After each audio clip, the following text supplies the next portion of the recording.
Сон о Вознесении. Приснился он мне 13 октября, с субботы на воскресенье. Я буду фрагменты иногда просто зачитывать из дневника снов, потому что было давно, но Дух Святой напомнил мне, чтобы я об этом рассказала.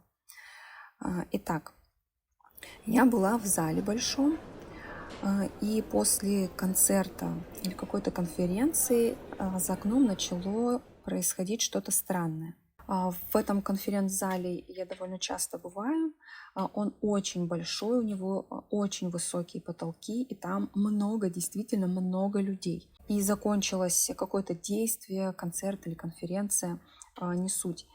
И наше внимание привлекло нечто, происходящее за окном. Это было похоже на какие-то последствия урагана, там перевернутые машины, что-то такое страшное происходило.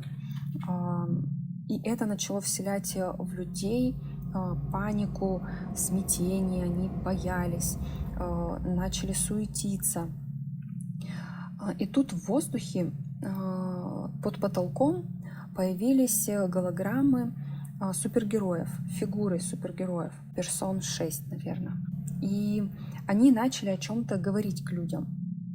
При этом люди слушали их и как будто бы успокаивались, и при этом они не понимали или не хотели принимать то, что это просто голограмма. То есть они им верили, как будто они настоящие. И я это увидела, я очень этому удивилась во сне. И начала громко говорить, возможно, даже в микрофон, или такое свойство у голоса появилось, что я стала очень громко говорить, меня было везде слышно. Я начала говорить: люди, послушайте, вы что, это же голограмма. Начала тыкать пальцем под потолок, вон там источник голограммы, вот оттуда лучи лазерные выходят, это не что, это просто картинка.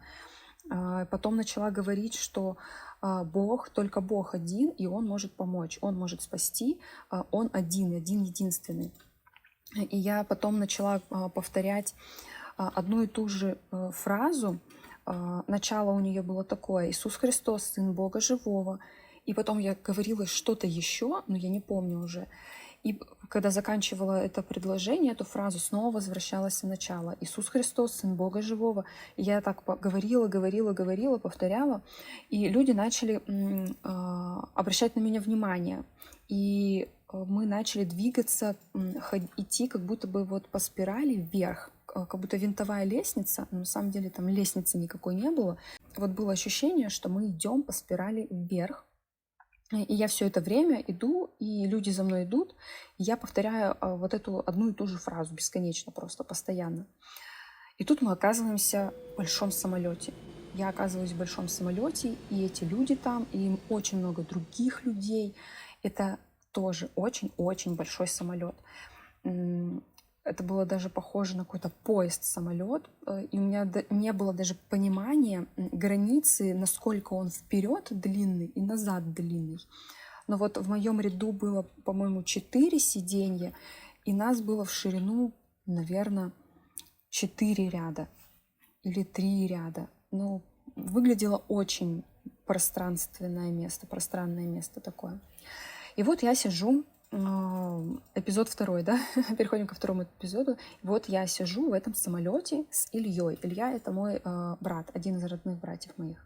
И вот мы сидим с ним вместе, все люди сидят, но тут я встаю и начинаю свои вещи. Я зачем-то взяла с собой свои вещи какие-то и начала их раскладывать там упорядоченно, там друг на друга как-то ставить, более компактно, чтобы они были. Что-то пыталась подвесить под потолок, как-то их вот так структурировать и организовать в своем стиле опять пыталась.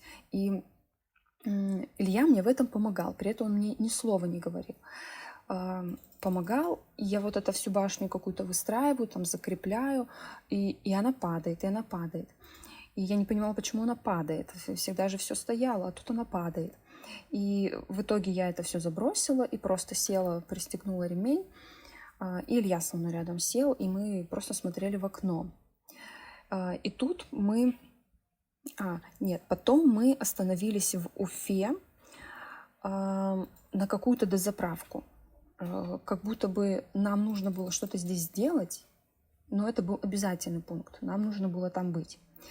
Мы остановились в Уфе, и в окно я увидела парк Салавата Юлаева. И начала Илье говорить: помнишь, это тот самый парк, Я никогда не была в парке Салавата Юлаева.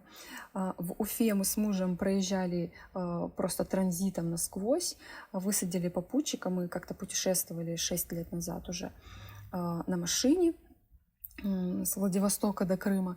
И в Уфе мы не задерживались, мы высадили попутчика и дальше поехали. И вот во сне я Илье говорила, как будто помнишь, как будто бы я там была уже когда-то. Но, повторюсь еще раз, я там никогда не была в своей жизни. И у самолета в этот момент, во время нашей остановки, были открыты двери. Но я не помню, что кто-то заходил или выходил, но просто были двери открыты у самолета. И тут мы начали опять приходить в движение. Все какое-то мы время постояли на этом парке. Начали опять приходить в движение, чтобы лететь дальше. И двери не были закрыты. И у меня началось волнение. А вдруг кто-то выпадет во время движения? Вдруг мы кого-то потеряем? Вдруг там нас обратной тягой воздуха выдует из этого самолета, и мы выпадем из него. Я там просила, кто ближе к тревожной кнопке связи с водителем, с пилотом, чтобы ему сообщили, что у нас люк закрыт, как будто, знаете, это автобус. Там. Крикните водителю, чтобы заднюю дверь закрыл.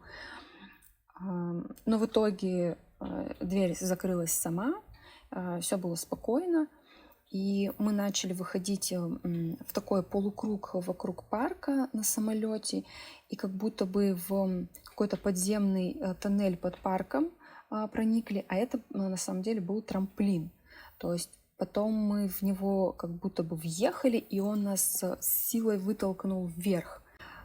При этом у меня возникла мысль во время движения, что нам очень долго лететь, прям очень-очень долго лететь, и можно там поспать или еще что-то сделать. Но на самом деле следующий фрагмент был, что я уже дома. Я была в Комсомольске-на-Амуре, в квартире, там, где я родилась. Просто в одно мгновение после того, как нас вытолкнуло из парка в Уфе, в следующее мгновение я уже была дома.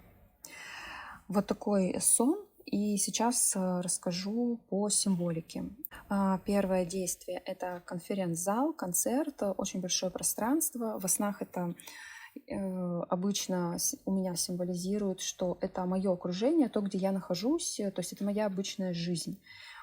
Не глобально, там все человечество, а вот моя обычная жизнь, что вокруг меня происходит. Вот этот фрагмент, в котором я нахожусь, в размерах вот этого моего мира, пространства происходит действие. И то, что происходил концерт или какая-то конференция, говорит о том, что это было как обычно, то есть все происходило как обычно. Но тут начало происходить, правда, что-то странное, из ряда вон выходящее, не свойственное тому, что происходит обычно, то, что мы увидели за окнами, то, что начало вселять в людей ужас. Это то, что будет происходить.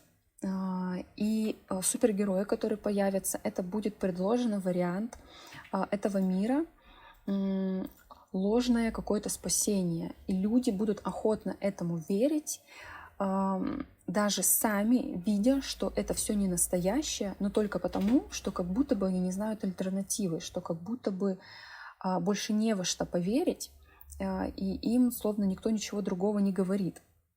Поэтому они слушали голограммы, хотя все видели, что они не настоящие. Но люди были настолько напуганы, что они готовы были во все это поверить.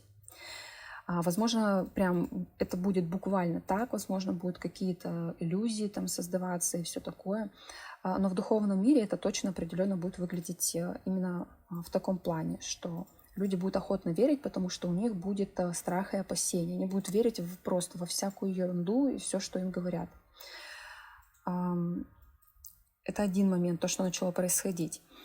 Но это их не спасет, потому что это пустое. Я начала им говорить, что Иисус есть Господь, и Он может только спасти, и Иисус Сын Бога Живого, и там еще что-то я им говорила.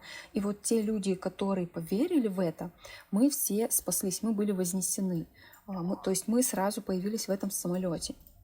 Сначала мы двигались по спирали вверх, а потом мы были сразу в самолете. Самолет — это общее движение, это церковь, которая была реально большая. Я во сне у меня не было осознания границы, как далеко протяженность этого самолета. У меня было понимание, что он очень-очень большой, и там довольно много людей. Оказалась я там с Ильей. Илья в моих снах — это обычно Дух Святой или Иисус. То есть я была вознесена, я оказалась в этом самолете спасения в сопровождении Духа Святого. И вот мы летели и прилетели на промежуточную точку, которая ощущалась, как будто это дозаправка или какая-то промежуточная станция обязательная. Это город Уфа. Это очень интересный момент. Я посмотрела перевод всех этих слов, значение этих слов. Уфа — это гористая местность, холм в гористой местности. Салават — имя — это хвалебные молитвы. Юлай — Салават Юлаев, у него отчество или фамилия. Я даже не знаю толком, кто это, потому что я, правда, не знала об этом человеке ничего. Юлай — это радость приходит, переводится. В итоге мы попали в место, холм, хвалебные молитвы, приходящей радости. Вот так это переводится. И это очень интересно. Это похоже на Откровение 14 главу, где на горе Сион был Агнец и избранные, 144 тысячи избранных от земли, с земли. Вот мы были в этом месте, после чего нас словно вытолкнуло моментально домой. То есть я после этого места сразу попала в дом к себе, там, где я родилась. Так как мы все вышли из Бога, то есть это означает, что мы возвращаемся в Его среду. Мы вернемся домой, в Царство Небесное. Еще момент. В самолете я пыталась расставлять вещи на старый лад. То есть это были мои вещи, и я их пыталась выстроить, как я обычно выстраиваю, но все не работало.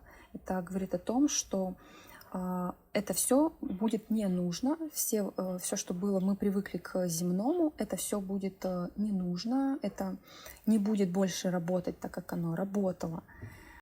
Вот такой сон о вознесении. Еще раз коротко скажу, что будут смутные времена, краски темные будут сгущаться, и в этот момент церковь будет вознесена. Все, кто верит в Иисуса Христа, что Он Сын Бога Живого, будут вознесены. Если у вас были какие-то похожие сны, пишите в комментарии, мне будет очень интересно их тоже почитать. На этом все. Всем благословений, всем пока.